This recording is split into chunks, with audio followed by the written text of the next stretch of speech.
kalau nak cerita tentang hala tuju ni panjang. Sangat panjang. Sampai ketua lah hala tuju kita ni masih lagi tidak ada pengsudahannya. Tetapi apa yang saya nak ringkaskan kat sini, dia sistem pendidikan kita ni sebenarnya simple. Selepas habis SPM, anda semua akan ada 6 kategori. 6 ke 7? Sekejap saya kira. Okey, sama ada anda berpeluang melanjutkan pengajian ke peringkat STPM, Sijil Tinggi Pelajaran Malaysia, STAM, Sijil Tinggi Agama Malaysia, dan kemudian anda akan melanjutkan ke matrikulasi yang sangat popular, dan kemudian peringkat A-level dan foundation, asasi lah dalam bahasa mudahnya.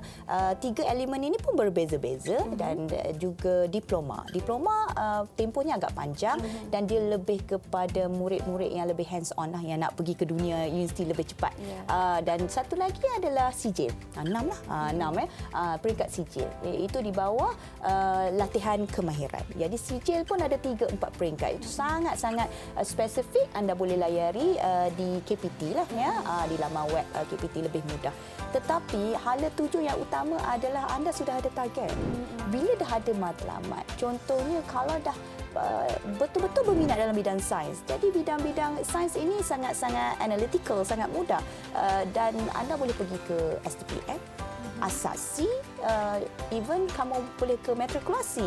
Sebab matrikulasi pula, 1 tahun itu anda hanya belajar upgrade apa yang belajar di tingkatan 5 akan upgrade. Begitu juga di tingkatan 6. Apa sahaja yang kamu akan belajar akan dinaikkan semula. Contoh macam kita darjah 6 kita belajar pencernaan. Okey, tingkatan 1, tingkatan 2 kita akan belajar pula tentang hubungan, interaksi, sains ya.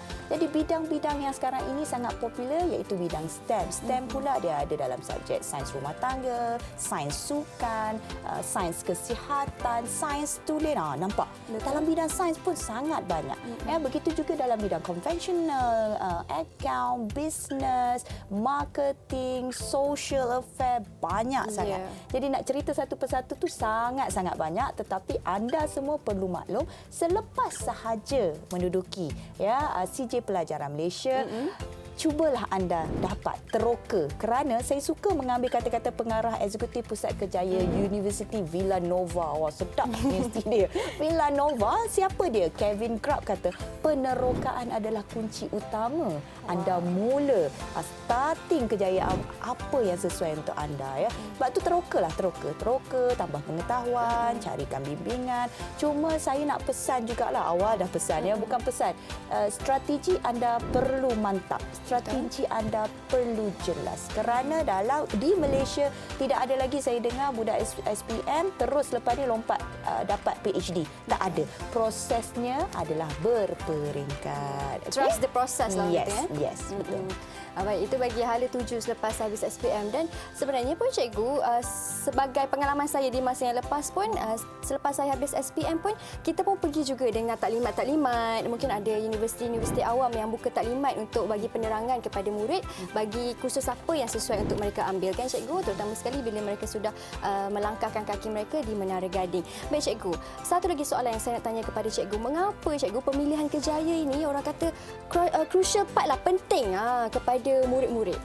Penting. Kenapa penting tu? Kenapa penting? Sebab kita nampak sekarang ini apabila mereka ini tidak dapat gambaran kejayaan sebenar dan tidak ada minat, tidak ada kesungguhan. Sayang kerana potensi mereka tidak dikembangkan dan akhirnya mereka patah semangat. Kerja 5 tahun tukar, kerja 10 tahun tukar, and then lepas tu mengalami tekanan emosi. Kemudian apabila jatuhnya sesebuah kejayaan, mereka tak boleh bangun. Mereka tidak ada hala tuju lagi. Mereka dah kata okey, habis, final decision. Tak dapat kerja ni, tak ada option kedua, tak ada option ketiga. Sangat mengecewakan. Gagalkan diri sebelum anda perlu gagal.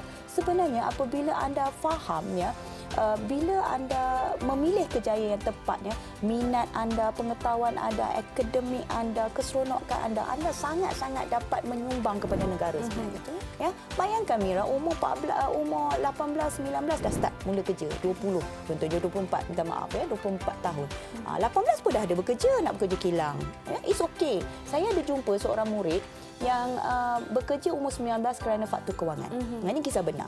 Apabila ibu bapa meletakkan dia harapan yang tinggi untuk bekerja, bukan belajar, tapi dia redha, dia gembira. Apa yang saya bantu adalah saya nampak potensi dia, saya kata why not you pergi kepada bidang vocational. Okey, bidang vocational. Cikgu, saya tak pandai ini. It's okay. Buat sijil 1. Buat pra-sijil. Cikgu, boleh ke? Boleh. Pra-sijil ni akan fokuskan kepada bidang itu. Kamu minat apa? Saya minat culinary. Saya dah imagine saya nak jadi manager besar fast food. Saya kata, nak buka bisnes tak? Buka bisnes. Saya generate mimpi-mimpi indah dia supaya dia berfikir secara ideal. Kita guide dia. Dan akhirnya murid ini dengan bangganya saya katakan mungkin dia tahu siapakah dia dan dia merupakan salah seorang team management tertinggi di salah satu fast food di Singapura. Ya, yang jelas bila pemilihan kerjaya ini akademik mungkin membantu. Mungkin sangat penting, tetapi ibu bapa, adik-adik ingatlah bila ada minat, kesungguhan, kegembiraan, penat hilang. Berjam-jam pun kamu bekerja, macam ni je. Betul tak, Mira? Seronok. Betul. Bila seronok itu, auranya positif. Bila pemikiran, aura, tenaga kita positif, kita menyumbang semula kepada masyarakat. Sangat indah. Circle tu sangat positif. Ya. Ia bukan bagaimana ia bermula, cikgu. Permulaan itu bukan, tapi bagaimana dia mencorakkan apabila berada di pertengahan dan sampai ke akhirnya, bagaimana dia mencorakkan kejayaan pilihan dalam hidup dia. Baik, cikgu. Sedikit kesimpulan cikgu boleh kongsikan kepada mereka yang sedang menonton sekarang. Sebenarnya anak-anak, ibu bapa dan semua masyarakat di luar sana, apa yang ingin saya sampaikan dan dibantu oleh Mira juga tentang isu kejayaan ini sangat-sangat relevan sekarang. Apabila COVID kita hadapi dengan COVID, ramai orang dah nak tukar profession.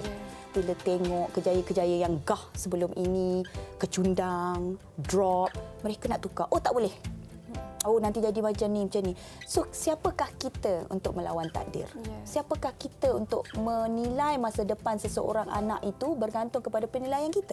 Kita orang dewasa, kita yang mampu memberi bimbingan. Dan anak-anak juga perlu faham bahawa apa yang saya sampaikan ini adalah keperluan. Kadang-kadang kita lebih bergantung kepada kehendak. Oh, kawan saya ramai jadi doktor. Saya nak jadi doktor. Okey, apakah ciri-ciri seorang doktor? Doktor mesti pandai. Doktor mesti kerja lebih masa. Doktor mesti tak cukup tidur. Oh, itu salah. Tak sebenarnya sangat salah. Betul. Ya, betul tak? Ya, okey, saya nak jadi engineer. Baik. Anak jadi engineer, boleh. Bagaimana dengan pelajaran-pelajaran? Boleh tak teliti ni? Boleh tak nak bekerja dengan mesin 4-5 jam ni? Oh, cikgu tak boleh, nanti saya pening. Meletup mesin tu nak. Meletuplah kalau kamu tak begitu teliti. Macam saya pun, Mira, saya orang yang tidak suka pada protokol. Saya bukan orang yang rigid. Berbanding-banding orang yang rigid, telitilah ketelitian. Sebab tu personality saya orang yang santai, lay back. Tapi dalam masa sama bila kita bekerja, bila kita minat, kita akur dengan keperluan kejayaan itu. Itu yang menjadikan saya nak menyampaikan kepada anda semua, pemilihan kejayaan sebenarnya bergantung juga kepada diri anda. Ya, bila anda dapat bidang yang sesuai, tiba-tiba 10-15 tahun lagi dah tak enjoy, nak tukar. Sayang. Buatlah pilihan sebaiknya. Mintalah sokongan dan juga bantuan daripada rakan. Jumpalah kami, guru-guru bimbingan kaunseling di sekolah, dan kami akan hidangkan segala maklumat. Yes. Okay?